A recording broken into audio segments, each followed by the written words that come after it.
Hey guys, what's up? This is Andrew for TRENDLINES.com. So in this video, I would like to make a huge update on GameStop. I would like to check with you guys all the past price action, try to see if the Elliott wave rules applied well in the past and what would be the outcome if they apply well in the future. So let's get into it.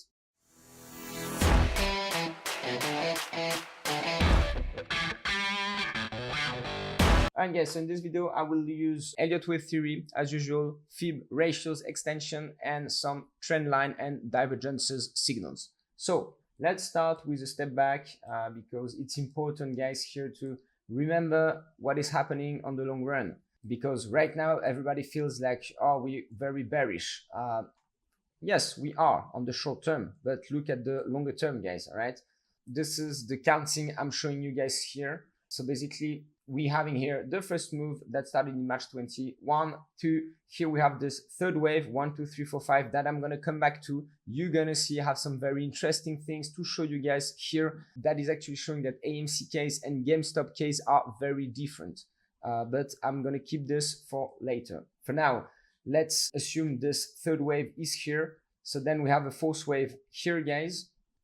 That is actually ongoing. I think we have not completed this correction yet, and then we're gonna have a fifth. So I'm gonna give you my target for the fifth wave as well. For now, let's analyze this fourth wave. So it's not easy, guys. To be honest, I've been struggling since this morning to try to find the best counting, and I'm gonna show you what I came up with.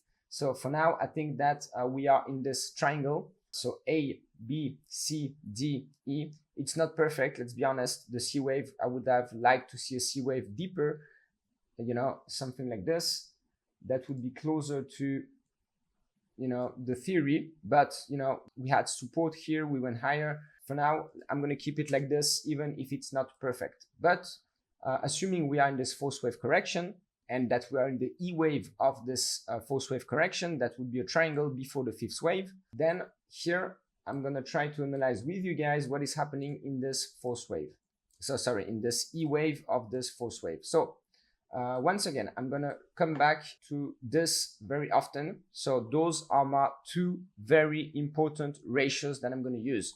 The ratio for the fifth wave, once you have 1 plus 3, it's working for moves up or for moves down.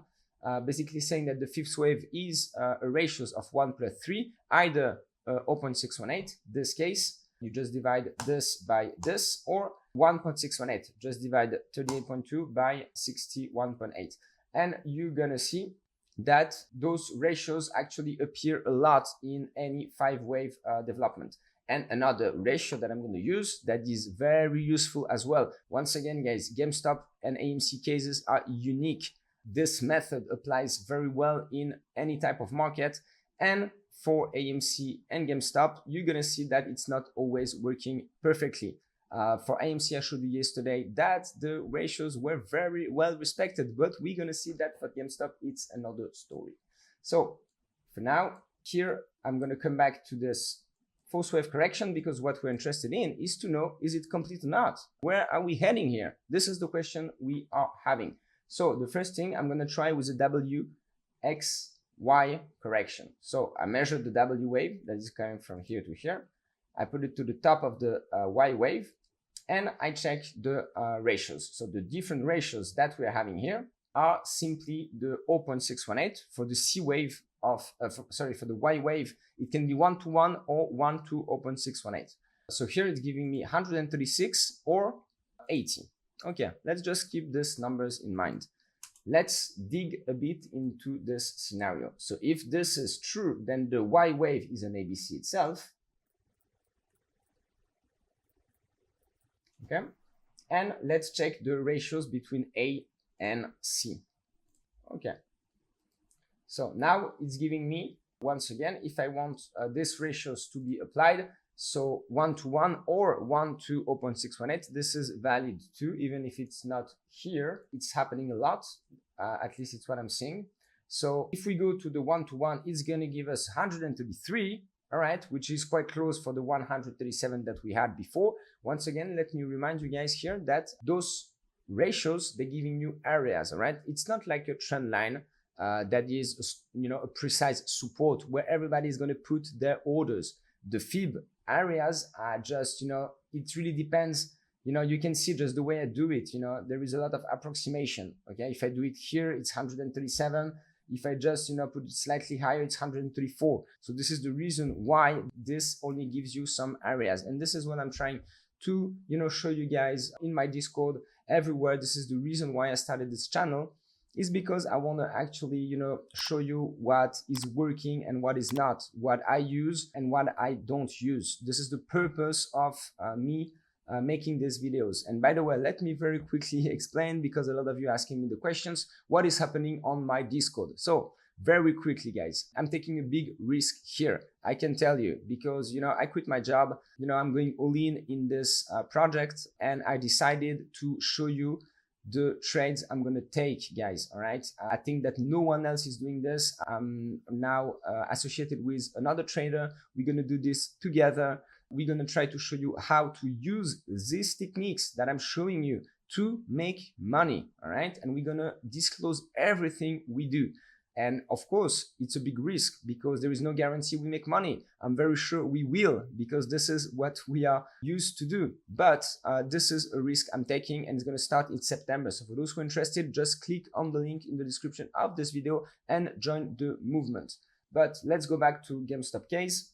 I'm trying to, use the different ratios and see what level is actually fitting the different ratios that I'm trying to compute here. And I already see that the 135 is a level that is fitting both the relation between the W and the Y wave, and between the A and the C wave of the Y wave. So it's a level that I have, that is important for me. And it's also here the support level that we had. It's not a level I came up with today, guys. And it's funny to see that the price action is somehow giving you different scenarios that go to this level by using the Elliott wave rules. So this is a level we're going to keep in mind. Now I want to show you an alternative scenario that is not a WXY, but that is here a big ABC. What's the difference is that we're having 535 instead of 333. So let's try to apply this scenario here. So my A wave is here, 1, 2, 3, 4, 5. All right. So if I zoom in here more, I'm going to stay on the daily because it's just cleaner. Okay. And I'm going to try to see where the C wave might be going. So here I'm going to do the same thing.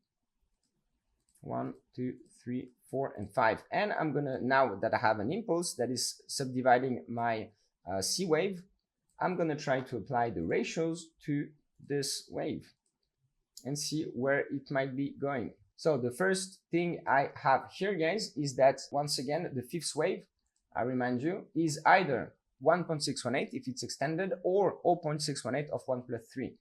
So in this case, the 0.618 brings us to 153 level. So this would mean in this situation that this correction is complete. Once again, we had some excess here, as you can see. We went below, but like I said, FIB ratios are only areas, all right? It's not precise, so it's totally fine to have some excess. We can see that 152, 153 has supported the price, and that we are consolidating around this level.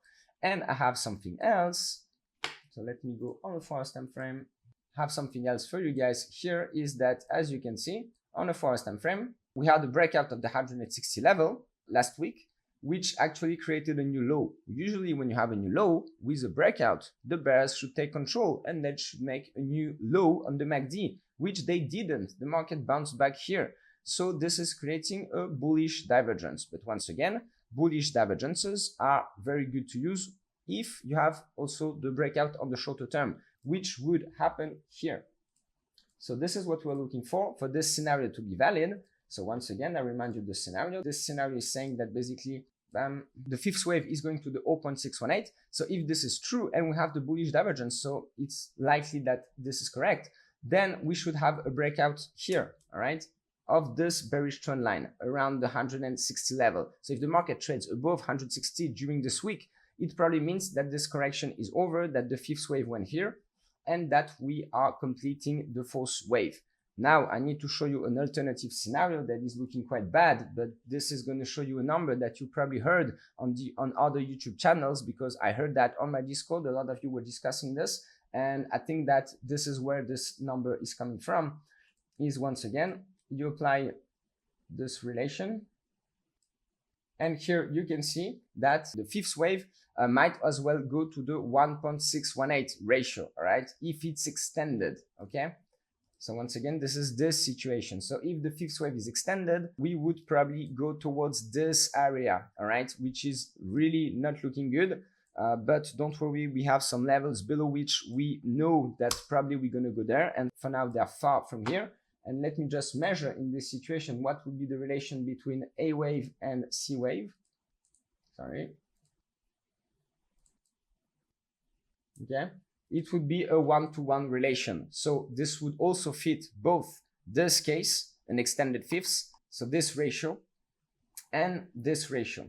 So this would be a valid counting that is respecting ratios for the larger degree wave counting and for the subwaves as well.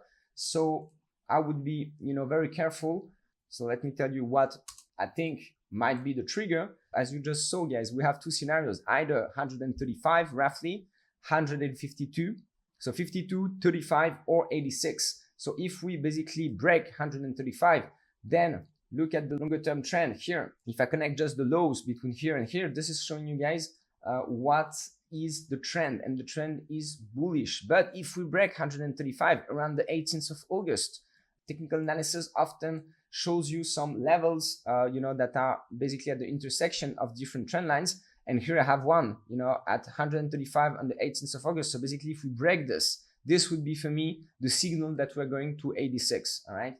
But as long as we stay above 135, we have two scenarios that are strong cases that fit very well everything, and that show that this correction is complete. If this correction is finally complete, what is the level we might be going to? Once again, this, this number, guys, I showed you this number many times. And once again, this is only valid in the hypothesis that this counting is correct. So, we're going to find out, but it's going to bring us to the 800 area. All right. If we have a fifth wave, I'm using here these ratios. So if we have a fifth wave that is 1.618 times 1 plus 3, so extended, then it's going to bring us to this area. And the last thing I wanted to show you guys is that on AMC, like I showed you yesterday, the ratios are very well respected in each subwave. If you take any wave, and this is why I was spot on during the move of June, is because the FIB ratios were very well respected. Look at GameStop, guys. If I measure 1 and 3 here and apply to the bottom of the fourth, just look what it is. This is a squeeze. This is a massive, big squeeze. Usually we go to the 1.618. Here we didn't go to 37, and you can see we had, by the way, some reactions at 37. All right, so don't be surprised.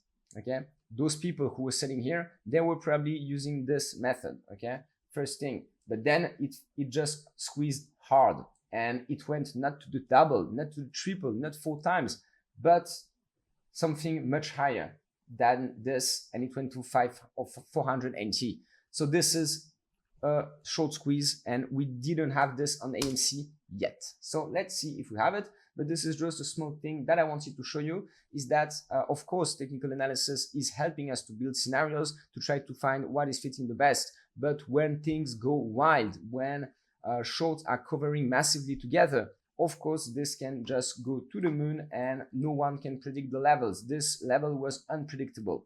So this was just a small thing I wanted to show you, is that of course I will keep using technical analysis, but we need to be very careful for this unique case that are GameStop and AMC. So I hope you guys enjoyed this video. I hope I managed to explain to you what are the different scenarios for me, what are the different levels to watch to know which scenario we are probably going to. And if you did enjoy this video, please don't forget to click on the sub, like, and bell button, so you're going to be the first to know when I upload anything new. And stay close to shore. I see you guys.